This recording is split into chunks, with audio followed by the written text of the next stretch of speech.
इउपिपिएलनि आइटि सेलफोर मोजां खोनासंनानै ला। सैमा सोंनाया अरनो रोङा, अखा खोरोमनाया हानो रोङा।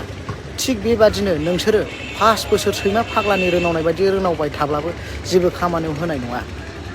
आरो गोबां रायजो राजाफोरा बुंगासिनो दङ बुहुमनि मानसिफ्रानो जोबलांथों बा बुहुमानो जोबस्रांथों, थेवब्लाबो प्रमद बर'खौ सरकाराव लाबोफिना होननानै दिनै गोबां रायजो राजाफोरा बुंगासिनो दङ। आंथ' বিপিএফক ক্ষমতালৈ অনাৰ বাবে প্ৰত্যক্ষভাৱে সহযোগ কৰা টাইছন হুছেইন নেতৃত্বাধীন এবিএমছুখনে কিন্তু বিজেপিক সততে গালি পৰাটো এক হাস্যকৰ বিষয়। তেখেতে আহ্বান জনাব লাগে, তেখেতে হাগ্ৰামা মহিলাৰী ডাঙৰীয়াক আহ্বান জনাব লাগে যে বিটিচি অঞ্চলৰ সংখ্যালঘু সমাজখনে যিদৰে হিলদোল ভাঙি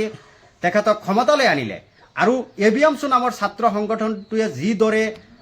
সহযোগিতা কৰিলে, প্ৰত্যক্ষভাৱে নিৰ্বাচনত অৱতীৰ্ণ হ'ল, সেই দৃষ্টিকোণৰ পৰা সেই দৃষ্টিকোণ চাই পেলাই তেখেতে হাগ্ৰামা মহিলাৰীক আহ্বান জনাব লাগে যে তেখেতে অতি শীঘ্ৰে বিজেপিৰ পৰা আঁতৰি আহিব লাগে। আৰু অন্য নহ'লে তেখেতে হাগ্ৰামা মহিলাৰীৰ দ্বাৰা প্ৰেছাৰ ক্ৰিয়েট কৰি পেলাই হিমন্ত বিশ্ব শৰ্মা ডাঙৰীয়াক বাধ্য কৰাব লাগে যে ধৰ্মীয় সংখ্যালঘু সম্প্ৰদায়ৰ ওপৰত যি অন্যায় অত্যাচাৰ চলি আছে, এই অন্যায় অত্যাচাৰবোৰ বন্ধ হ'ব লাগে। তাকে নকৰি তেখেতে ডাইৰেক্ট হিমন্ত বিশ্ব শৰ্মা, বিজেপি, অমুক তমুকৰ বিৰুদ্ধে বিভিন্ন সময়ত আক্ৰমণাত্মক ৰূপ এটা লৈ পেলাই আচলতে ৰাইজক যে ৰামঠগন দিয়াৰ কাৰণে প্ৰয়াস কৰি আছে, সেই কথা আমাৰ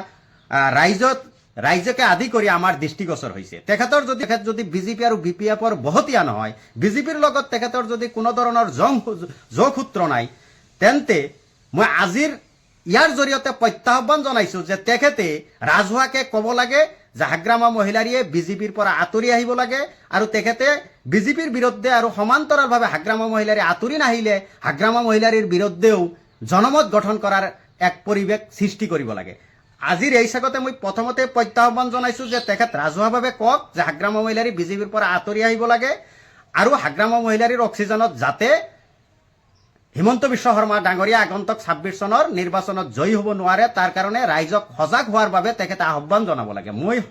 মই ভাবো তেখেতে এই কথা কোৱাৰ নৈতিক সাহস নাই। তেখেত খালি বিজেপিক গালিগালাজ পাৰিব ঠিকেই, কিন্তু বিজেপিৰ যে অন্যতম সহযোগী দল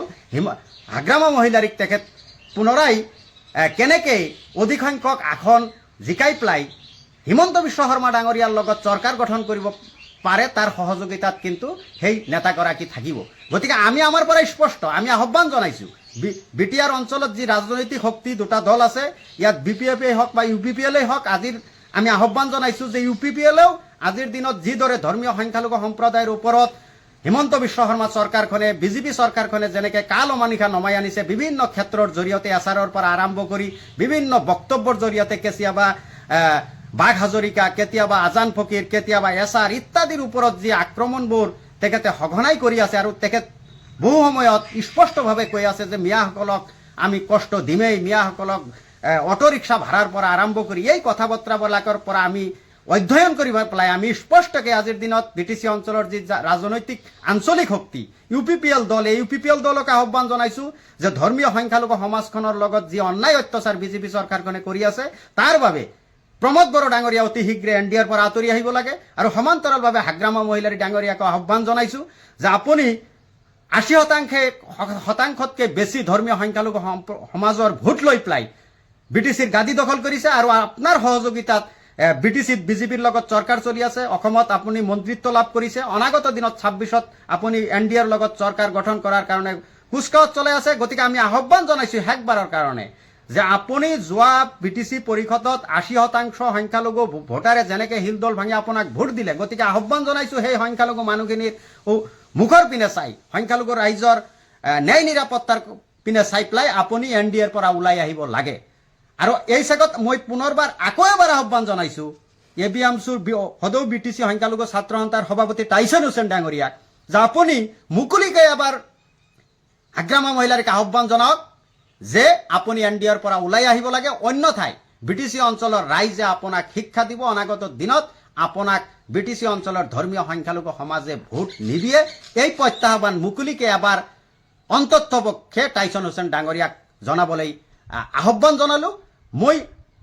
সম্ভৱত এই আহ্বান, এই প্ৰত্যাহ্বান তেখেত কেতিয়াও গ্ৰহণ কৰিব নোৱাৰে, কাৰণ তেখেত দৰাচলতে ধৰ্মীয় সংখ্যালঘু সমাজখনৰ ন্যায়ৰ কথা বিভিন্ন চিন্তা চৰ্চা কৰে ঠিকেই প্ৰকৃতপক্ষে কিন্তু বিজেপি কেনেকে ক্ষমতাত অধিষ্ঠিত হ'ব পাৰে এই দিশত তেখেতৰ ইণ্টাৰেষ্ট আটাইতকৈ বেছি গতিকে ইমানবোৰ অন্যায় অত্যাচাৰ হৈ থকাৰ পিছতো আজিৰ দিনলৈকে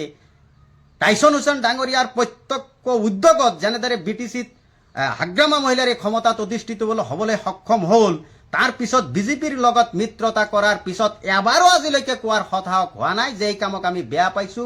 এই কাম হাগ্ৰামা মহিলাৰে কৰিব নালাগিছিল আৰু এই কাম ধৰ্মীয় সংখ্যালঘুৰ আবেগৰ বিৰুদ্ধে গৈছে গতিকে অনাগত সময়ত হাগ্ৰামা মহিলাৰে সদৰণি নহ'লে তেখেত পুনৰাই এই শিক্ষা পাব বুলি কিন্তু আজিলৈকে এবাৰো কোৱা আমি নুশুনিলো গতিকে মই প্ৰত্যাহ্বান জনাইছো যে তেখেতে আহ্বান জনক দুয়োটা দলকে UPPL আৰু BPFক যদি সাহস আছে আজিৰ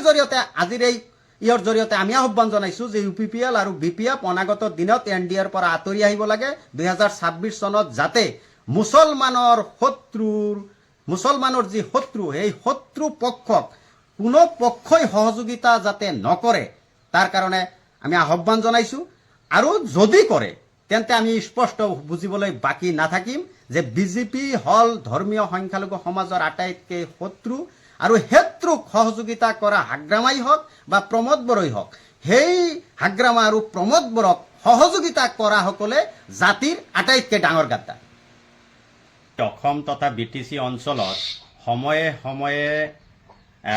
অসমৰ মুখ্যমন্ত্ৰী হিমন্ত বিশ্ব শৰ্মা ডাঙৰীয়াৰ দ্বাৰা অসমৰ সংখ্যালঘু সম্প্ৰদায়ৰ ওপৰত যেতিয়া অন্যায় অত্যাচাৰ তথা বিভিন্ন বিষয়ৰ ওপৰত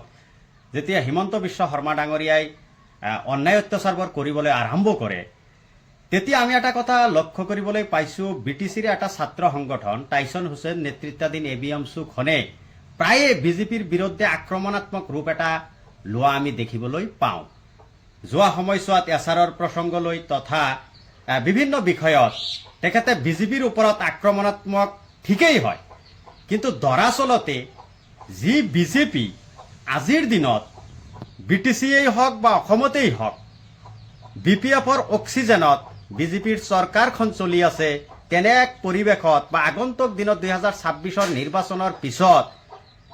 BPF বা তেনে দলবোৰৰ অক্সিজেনত হেমন্ত বিশ্ব শৰ্মা ডাঙৰীয়াই অসমত চৰকাৰ গঠন কৰাৰ যি পৰিৱেশ পৰিস্থিতি এটা সৃষ্টি কৰাৰ কাৰণে উঠি পৰি লাগিছে তেনে সময়ত